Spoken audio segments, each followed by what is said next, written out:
Class 10-এর জ্ঞানচক্ষু। Class 10-এর জ্ঞানচক্ষু এখানে তোমার কিছু ইম্পর্টেন্ট প্রশ্নের উত্তর আমি বলছি এবং পুরো গল্পের সারাবস্তুটা বলছি। তোমরা সবাই মন দিয়ে শোনো আর লেখো, আর সবাই লাইক অ্যান্ড সাবস্ক্রাইবটা দিয়ে দাও। তপন তার জীবনের স্কুলের জীবনের প্রথম দিনের শীতে নিয়ে সে একটি গল্প লিখেছিল এবং তখন তার ছোট মাসে বিয়েতে এসেছিল। তপনের ছোট মেসোমশাই একজন লেখক ছিলেন, সে তার গল্পটা লিখে ছোট মেসোমশাইকে দিয়েছিল।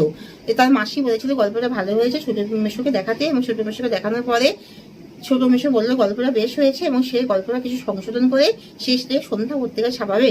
তখন দৃঢ় বিশ্বাস ছিল যে তার গল্পটা ছাপা হবে এবং সেটাই তার নিজস্ব গল্পই থাকবে। কিন্তু তার ছোট মেসো পত্রিকায় ছাপানোর পরে যখন সে আবার ছোট মাসি ছোট মেসো তখন বাড়িতে আসে, তখন দেখে তখনকে যে পত্রিকাটি দেওয়া হয় তখন সেটি পুরো তার মায়ের আদেশে পড়ার পরে তখন দেখে যে তার শুধু নামকরণটি আছে, কিন্তু গল্পের পুরো সার বস্তুটি সম্পূর্ণ পরিবর্তিত হয়েছে।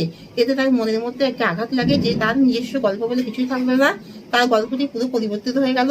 মেসো তার নিজস্ব মতবাদ দিয়ে গল্পটি লিখেছে, তখন মেসোর প্রতি তার আস্থা হারালো এবং তখন মনস্থির করলো যে এরপর যদি সে গল্প লেখে এবং পত্রিকা ছাপায় তবে সে নিজের পত্রিকার অফিসে গিয়ে পত্রিকাতে ছাপাবে, কারোর উপরে সে আর আস্থা বা বিশ্বাস অর্জন করবে না। অর্থাৎ এখানে তপনের মনোবল কিভাবে ভেঙে গেল, তপন মেসোর প্রতি যে বিশ্বাস রেখেছিল যে মেসো তার গল্পটি ছাপাবে, সেই বিশ্বাস ভেঙে গিয়েছিল, তাই তার মনোবল ভেঙে গিয়েছিল। তখন কিভাবে তার গল্পটি কি নিয়ে লেখে, তার স্কুল জীবনে প্রথম দিনে শীতে নিয়ে সে তার গল্পটি লেখে। তখন কাকে তার গল্পটি দিয়েছিল পত্রিকা ছাপানোর জন্য, তখন তার ছোট মেসোকে তার গল্পটি পত্রিকা ছাপানোর জন্য দিয়েছিল। যে পত্রিকা ছাপানো হয়েছিল তার নাম কি সন্ধ্যা পত্রিকায়।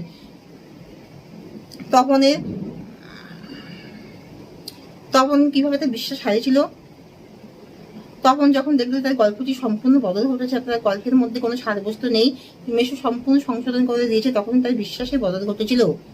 তপনের জ্ঞানচক্ষু কিভাবে প্রকাশিত হয়েছিল, তখন তার নিজস্ব স্কুল জীবনে প্রথম দিনে শীতে নিয়ে তার নিজস্ব একটি গল্প লিখেছিল। তখন তার ছোট মেসোকে সরল বিশ্বাসে তার গল্পটি পত্রিকা ছাপাতে দিয়েছিল, কিন্তু মেসো তার বিশ্বাস রাখতে পারেনি। মেসো অল্প একটু সংশোধন করবে বলে তার সম্পূর্ণ গল্পটি সন্ধ্যা পত্রিকায় সম্পূর্ণ গল্পটি পরিবর্তিত করে মেসো তার নিজস্ব মতবাদ দিয়ে লেখে এবং তার শুধু নামকরণটি থাকে।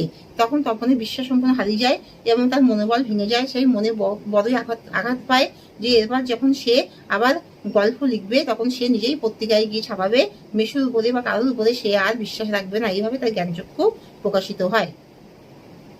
এখানে শেষ করছি, তোমরা সবাই লাইক অ্যান্ড সাবস্ক্রাইবটা দিয়ে দাও।